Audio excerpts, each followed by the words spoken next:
Hey, Vintage Car Chronicles fans. We're doing something kind of special today. We're taking a deep dive into a brand that I think needs no introduction, but one that definitely deserves a closer look. Aston Martin. That's right. You know them for their sleek designs and those roaring engines. Of course, those appearances alongside a certain British secret agent.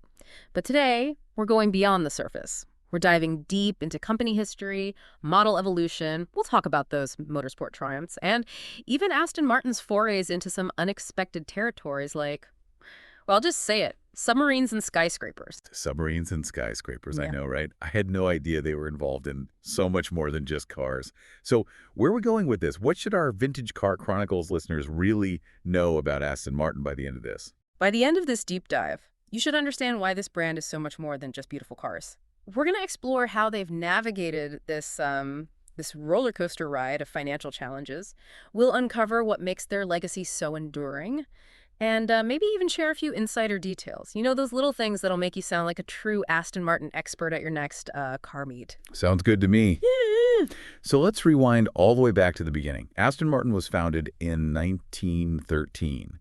And, I was surprised to learn the name wasn't just about a place, but a person, too. Yeah, that's right. The Aston comes from the Aston Hill climb race in England. It was a favorite of one of the founders, Lionel Martin, put the two together, and voila, Aston Martin. It shows you right from the start, racing is in their DNA. Right from the start. Yeah. But those early days, it seems like it was all about the racing, right? Yeah. Not so much about actually selling cars. I can't imagine that's a recipe for financial stability, even back then. Yeah, you're right. You've hit on a recurring theme in Aston Martin's history, their passion for performance.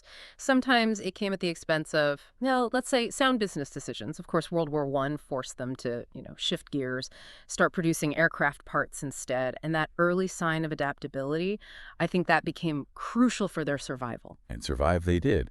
Not one, not two, but 7 bankruptcies. Yeah. As a Vintage Car Chronicles fan, you've probably heard that stat before, but seriously, how do they keep bouncing back? It's the million-dollar question, isn't it? It's a testament to the enduring appeal of this brand. I think part of the answer lies in the visionaries, the Yeah. ones who stepped in at those, critical moments. Like in 1947, when David Brown, a successful industrialist, he bought Aston Martin along with Lagonda, another struggling British market. David Brown. Those initials DB are practically synonymous with classic Aston Martins. Yeah. So was he just a savvy businessman, or did he, genuinely have gasoline in his veins? I think it was a bit of both. He clearly saw the potential of these handcrafted high-performance machines. He poured his resources into revitalizing the brand, and that's how we got the iconic DB era from the DB2 to the stunning DB24 and the DB Mark III. These are the cars that really cemented that classic Aston Martin image. Right. Elegant, powerful, the quintessential British Grand Tour. Exactly. And you know what? They backed up their looks with real performance too, Le Mans victories, other motorsport successes. It really helped solidify their reputation. But here's the thing. Even with all those wins, they were still struggling financially. Success on the track didn't always mean, translate to profits. It's a theme that will come up again. Oh, the roller coaster continues. Yeah. Now, we can't talk Aston Martin without mentioning a certain fictional spy. Yeah. And the car that became almost as famous as he is. Oh, of course. The silver DB5 in 1964's Goldfinger. I mean, it's arguably the most iconic car in film history, wouldn't you say? Oh, absolutely. The gadgets, the sleek lines. It's practically a character in its own right. Did you know that they actually built 10 bespoke DB10s just for the 2015 Bond film Spectre? Talk about commitment. It's brilliant marketing, isn't it? It really speaks to that enduring power of that Bond association. Though, as a Vintage Car Chronicles fan, you might already know that Bond only drives an Aston Martin in 8 out of the 25 films. Really? I would have thought it was way more. I guess that just shows the impact of those few key appearances. Right. Okay, so we've got this brand built on racing heritage, a sprinkle of Hollywood magic, and, well, a history of financial ups and downs. What happens next? Well, next comes a major turning point, the Ford years. They initially bought a stake in Aston Martin in 1987, and then full ownership by 1993. This brought some, much-needed stability to the company. Oh, Ford. They're known for mass production efficiency. But Aston Martin was all about handcrafted exclusivity. Did those two approaches clash at all? That's a great question. It leads to some fascinating debates. On one hand, Ford's resources allowed Aston Martin to revive the DB7, and they could ramp up production significantly. They even opened a massive purpose-built factory in Gaydon. It was a new era. So more cars, more Yeah. efficiency. Was there like a downside to this partnership? Well, some purists would argue that something was lost, in that transition to larger scale production, that handcrafted, bespoke feel that really defined Aston Martin. It might have been diluted a bit, I suppose. But on the flip side, Ford's investment allowed them to reach a wide, Ford's ownership wouldn't last forever. Right. So what happened after the Ford era? Back to square one with the financial troubles. Not exactly. In 2007, a consortium of investors bought Aston Martin from Ford. It was a return to independence, but this time with a very deliberate strategy. Okay, this is where it gets really interesting. This consortium made some bold moves, right? Like that deal with Magna Steyr to produce the Rapide. Wasn't that like outsourcing a key part of the Aston Martin identity? It was a gamble, for sure. The Rapide was a four-door sports car. Having Magna Steyr handle production, it allowed Aston Martin to focus on their, core models. It also raises some questions, I think, about that balance between tradition and evolution in, well, a rapidly changing industry. I see. So they're adapting, but maybe also holding on to some of those core values. And speaking of adapting, they also tried branching out with the Signet, that city car based on the Toyota IQ, which, well, let's be honest, didn't exactly take the world by storm. Oh, to put it mildly. The Signet was a bit of a head scratcher. I guess it shows that they weren't afraid to experiment, even if it meant a flop every now and then. But Yeah. what came next? That would really redefine Aston Martin's place in the automotive landscape. Ooh, a cliffhanger. Vintage Car Chronicles listeners, you'll have to wait for part 2 to hear what happened next. Remember how I said that Aston Martin's story is all about beating the odds? Well, in 2013, they made a move that would prove just that, partnering with, of all companies, Mercedes-AMG. Wait, Mercedes-AMG? Yeah. That's like a German performance powerhouse, all about cutting-edge tech and, well, being German. How did that fit with that classic British image of Aston Martin? It seems like an odd couple, right? Yeah, it might seem counterintuitive, but it turned out to be a pretty brilliant strategic move. This wasn't just about slapping a Mercedes badge on an Aston Martin. This deal gave them access to Mercedes AMGs, formidable engines, and crucially, their electrical systems. And the first car to benefit from this partnership, that was the DB11. And let me tell ya, it was a revelation. So they weren't afraid to embrace some German engineering prowess. Did this partnership signal a shift in how Aston Martin was perceived? I mean, were they worried about alienating their core customer base, those who love that traditional British craftsmanship? I think they struck a delicate balance. They retained their core design language and Yeah. that handcrafted feel, but they also injected this much-needed dose of, modern technology and performance. And Mercedes, well, they saw the potential in Aston Martin too, because in 2020 they increased their stake in the company to hefty 20%. That's a serious vote of confidence, I'd say. Wow, a 20% stake. That's a major commitment from Mercedes. It sounds like Aston Martin was gaining some serious momentum, but were they still solely focused on cars at this point? Or were they branching out into other areas? That's a great question because this is where Aston Martin really started to evolve beyond just a car company. They were becoming, dare I say it, a lifestyle A brand. lifestyle brand. Yeah. Okay, now I'm really intrigued. As a Vintage Car Chronicles listener, you love cars. I love cars. But what does that even mean for a company like Aston Martin? Are we talking branded keychains and baseball caps? Oh, we're talking way beyond keychains. Think collaborations with other luxury brands. We're talking speedboats, clothing lines, even high-end bicycles. Okay, speedboats I can get behind, but bicycles. That's an interesting direction for a company known for, Yeah. high-performance sports cars. What was the thinking there? I think it was about capturing a certain aspirational lifestyle. If you can't quite afford that Aston Martin DB11, maybe you can treat yourself to an Aston Martin bicycle. It's about extending that brand appeal to a wider audience. But they didn't stop there. Remember I mentioned submarines? Yeah, the submarines. Don't tell me they actually built a submarine. They did. And Okay. not just any submarine. It's a luxurious, limited edition submersible designed for deep sea exploration. Talk about making a statement. But perhaps the most ambitious expression of this lifestyle brand idea is the Aston Martin residences in Miami. Hold on, a whole skyscraper. That's taking brand extension to a whole new level. Well- I mean, what does it even mean to live in an Aston Martin building? It's about more than just slapping a logo on a building. It's about creating a living space that reflects those core Aston Martin values, elegance, performance, exclusivity. Imagine stepping into your apartment and feeling like you're, behind the wheel of a DB11. That's the kind of experience they're aiming for. That's wild. Okay, so we've got this company that survived financial turmoil, partnered with giants like Ford and Mercedes, Right. embraced a full-fledged lifestyle brand. But they've never forgotten their roots, have they? You're right. Those early racing successes, they were fundamental to building the Aston Martin brand, and that motorsport heritage, it continues to this day.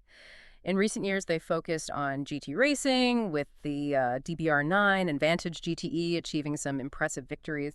But for, true motorsport fans, the biggest news came in 2021. The return of the Aston Martin Formula One team. Uh-huh. That was huge EE. Formula One is like the Super Bowl of motorsport, a global stage where only the best compete. What did that move say about Aston Martin's ambitions? It was a statement, that's for sure. It showed they were serious about, pushing boundaries, innovating, and competing at the highest level. It also put them back on the map for a whole new generation of fans. Remember how we talked about how their early focus on racing didn't always translate to financial success? Yeah, they had that passion for performance, but it didn't always line up with, good business decisions. So was this return to Formula One just about passion, or was there like a strategic angle to it? It was definitely a calculated risk, but I think there was a solid business case behind it too. Formula One is a massive marketing platform. It allows them to showcase their technology, attract top engineering talent, and reach a global audience of passionate fans. It's about building that brand prestige and associating it with cutting-edge performance. Right. So they're back on the track, embracing new technologies, and even building skyscrapers. I'm starting to get the sense that Aston Martin is more than just a car company. They're like Survivors. You've hit the nail on the head. They've weathered storms, embraced change, and consistently defied expectations. And their story, well, it isn't over yet. As Vintage Car Chronicles fans, you know that the automotive world is changing faster than ever before. It's true. Electrification is transforming the industry. Autonomous driving is on the horizon. How can a brand known for, handcrafted, gasoline-powered luxury navigate these uncharted waters? I guess that's the big question, right? It is. Can Aston Martin maintain their exclusivity and that handcrafted feel? In a world of, mass-produced electric vehicles, can they appeal to a new generation of buyers who might prioritize sustainability and technology over those roaring V12 engines? Those are some serious challenges. But if any brand can pull it off, I have a feeling it might just be Aston Martin. They've got that track record of resilience, of pushing boundaries, of never giving up. I agree. They've constantly adapted and reinvented themselves while staying true to their core values. What's fascinating here is they're not just reacting to change, they're actively shaping it. They're investing heavily in electrification, developing hybrid and fully electric models that, promise to deliver thrilling performance while embracing a more sustainable future. So they're not clinging to the past. They're looking ahead. That's encouraging. And it makes me wonder, what will the next chapter of the Aston Martin story hold? Will they continue to defy expectations? Will they become a leader in the electric luxury market? Those are the questions that keep car enthusiasts like us up at night. But that's the beauty of it, isn't it? Aston Martin's story is still being written. They've shown us that they're capable of anything. And as a Vintage Car Chronicles fan, I bet you're just as excited as I am to see what they do next. You're telling me, okay, so we've covered a lot of ground here, from their humble beginnings to their Hollywood fame, from partnerships with giants to their foray into skyscrapers. Aston Martin has been on a wild ride, but it seems like they've always managed to land on their feet, haven't they? They really have. It's a testament to their enduring appeal, their commitment to innovation, and their ability to capture the imagination of, car enthusiasts around the world. They've shown us that a brand can be both luxurious and adventurous, traditional and forward-thinking. And as they embark on this new chapter, embracing electrification and new technologies, I have a feeling they're just getting started. I love that. Okay, Vintage Car Chronicles listeners, get ready for the final part of our Aston Martin deep dive. Okay, Vintage Car Chronicles listeners, get ready for the final part of our Aston Martin deep dive, where we'll shift gears a little bit. We'll talk about something you might not expect from this, luxury brand, their commitment to sustainability. I know, it sounds a little odd, right? Sustainability in a high-performance car company. But trust me, this is where things get really, really interesting. Yeah, you're right to be surprised. It's not the first thing that comes to mind when you think of Aston Martin, but they're actually taking some pretty significant steps towards a greener future. They've pledged to achieve net zero emissions across their entire operations by 2039, which is well, it's a pretty ambitious goal for a company known for their, Yeah. powerful gasoline engines. 2039. That's not that far off. So how are they planning to get there? Are they Yeah. just going to stop making those beautiful V12s and switch entirely to electric cars? I'm not sure I'm ready for a silent Aston Martin. Oh, don't worry. The roar isn't going away completely, at least not yet. They're taking a multi-pronged approach. First, they're investing heavily in hybrid technology, their upcoming Valhalla supercar. That'll feature a hybrid powertrain that combines a V8 engine with an electric motor. This is going to give it incredible performance while also reducing its environmental impact. So the best of both worlds, power and efficiency. That sounds like a winning combination. But what about those who want a fully electric Aston Martin? Are there any plans for a pure EV in the near future? Absolutely. They've already announced that their first fully electric model will hit the market in 2025. Details are still under wraps, but they've hinted that it'll be a high-performance Grand Tourer, true to the Aston Martin DNA. And they're not stopping there. They plan to electrify their entire core model range by 2030. Meaning that every Aston Martin you can buy will have, some form of electric power. Wow, that's a bold move.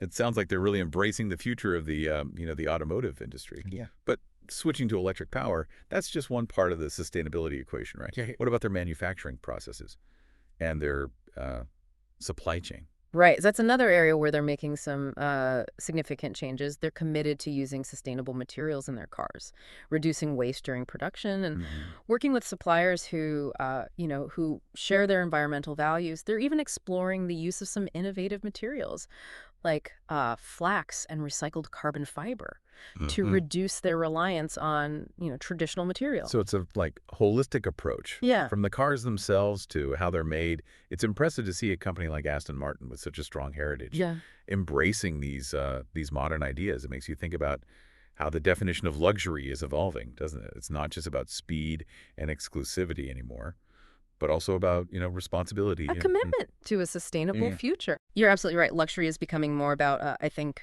values and making those, conscious choices. Consumers are increasingly demanding products that are not only beautiful and well-made, but also environmentally and socially responsible. And Aston Martin is clearly listening. They're proving that you can have it all. Breathtaking performance, exquisite design, and a commitment to a better future. I'm really excited to see where this new direction takes them. It feels like we're witnessing a turning point, not just for Aston Martin, but for, the entire luxury car segment.